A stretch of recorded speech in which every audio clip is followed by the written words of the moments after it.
وحالنا قركينا قرقر قرينا قرنا قولوا كيان دقيسي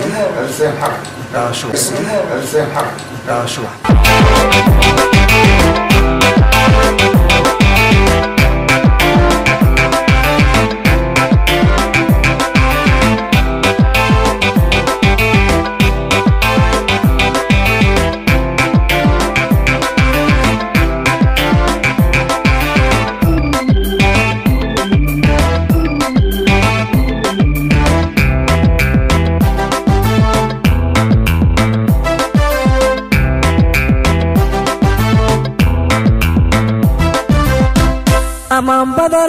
Amam badare aruski wa ahade amam badare aruski wa ahade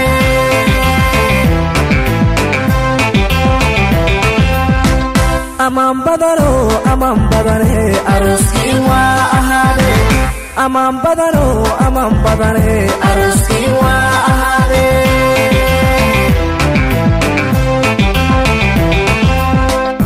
أفلحوا وبغدرا وعادوا أيضا الليقود الدافعة والرجال أيام بدن إبي هيدي السيه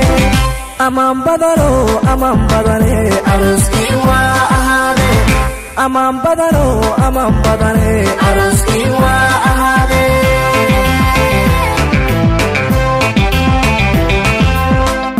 أفلحوا وبغدرا وعادوا أيضا الليقود الدافعة والرجال أيام بدن إبي هيدي السيه أمام بدروا أرسكي وأهادي أمام بدروا أرسكي وأهادي أبري الله دي أنا هنا فرحة قوته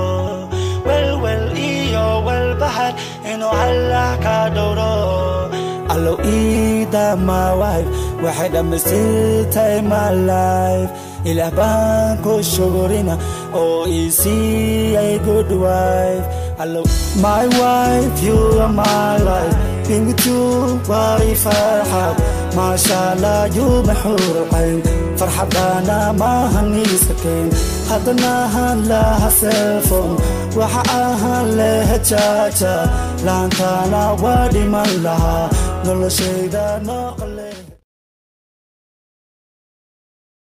الرحمن الرحيم waxaan halkan ambayaaro soo diraya saaxiibkay qaaliga Cabdiqani wala yaqaali siisa Saadiyo Sheeri Xaaji Xuseen oo raskood ka dhacay degmada Darraxmo waxaan leeyahay gabar yacaan كوريسا وسلامتين marka xiga halkan waxaan hambalyo ama tahniyad aroos ugu diraya saaxiibkay Cabdiqani Maxamed Axmed Mr. Xaaji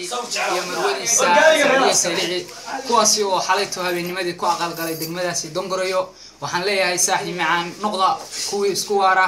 oo khayr la kala hela nolol aayatiin wacanna ku noolaa bismillaahir rahmaanir rahiim anigu ah Maxamed Axmed Maxamed waxaan halkan hambalyo iyo bogaadin ugu diraya Xaaji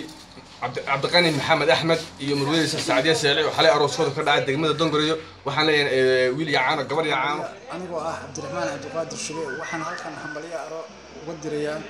wiilkii gabadha Cabdiqani Maxamed Axmed iyo marwadiisa Saadiyo Sheeri waxaan Ilaahay ka baryaa nabad iyo caano anigu Axmed Axmed waxaan halkan hambalyo aroos ugu diraya saaxiibkii Cabdiqani Maxamed Xaaji marwadiisa Saadiyo Sheeri oo ku aqalgalay degmada Dongoroyo waxaan leeyahay noqda kuwii ubad khayr kala hela iyo bismillaahir rahmaanir rahiim anigu magacaygu yahay Cabdiraxmaan Aadan Yuusuf halkan waxaan hambalyo aroos ugu diraya saaxiibkii Cabdiqani Maxamed Axmed iyo gacalisiisa Saadiyo Sheeri Xaaji Xuseen waxaan leeyahay noqda labada isku waara kala hela khayr magacaygu waa Cabdullah Maxamed Ciise waxaan halkan hambalyo iyo bogaadin aan la soo koobin ugu diraya saaxiibkay Cabdiqani Maxamed Axmed iyo marwadiisa qaaliga ah Saadiyo Cabdiraxmaan Xaaji Xuseen oo xalay arooskooda ka dhacay degmada Dongoroyo waxaan leeyahay gurigiina laga daa duro iyo salaamaaleykum wa salaamantii dhammaan dadka u tahniyada arooska halkan waxaan tahniyada ugu diraya aroosada iyo arooska Cabdiqani Maxamed Axmed iyo marwadiisa Saadiyo Sheeri waxaan leeyahay arooska qadaha ka dhigo أنا magacaygu yahay Axmed Cali Saciid وأنا كان هنبلية أروس ودريا صاحبك عبد الغني أحمد يمرودي سعدية عثمان حسين وعن لي هاي أول فرقة إلهي الكرسي ويلي مقعد محمد وحالة كان تهنية أروس ودريا عبد الغني محمد قبل أن فصل كان لماني سعدية سيلعيد وحن لي ويلي عانو قوري عانو إلهي هلا كان أنا مقعد وهي عبد الناصر عبد السلام هلا كان وحن حنبلي ودريا أروس عبد الغني محمد أحمد يو مرودي سعدية سيلعيد أروس كله كدعي دقمة الضنقريو وحن لي أنا مقعد وهي محمد بدين عبد القادر هلا كان هنبلي أروس وحن ودريا صاحبك عبد الغني محمد أحمد يو مرودي سعدية سيلعيد أروس كله كدعي دقمة الضنقريو وحن لي إلهي أنا كديو تذكي سكوارا الرحمن الرحيم هلا كمان هنبلي ودريا عبد الغني محمد أحمد يسعدية سيلعيد حاج حسين وحالي أروس كله كدعي دقمة الضنقريو وكم إذا قبل كنوال إلهي أبد خير قوها إنسيو عن لي هاي ويلي عانو قوري عانو waxaan hambalyo uga dirayaa xaaji maxamed axmed iyo sacdiye seyrici oo rooskooda xalay ka dhacay degmada Dangarayo waxaan leeyahay noqda qoys khayr qaba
I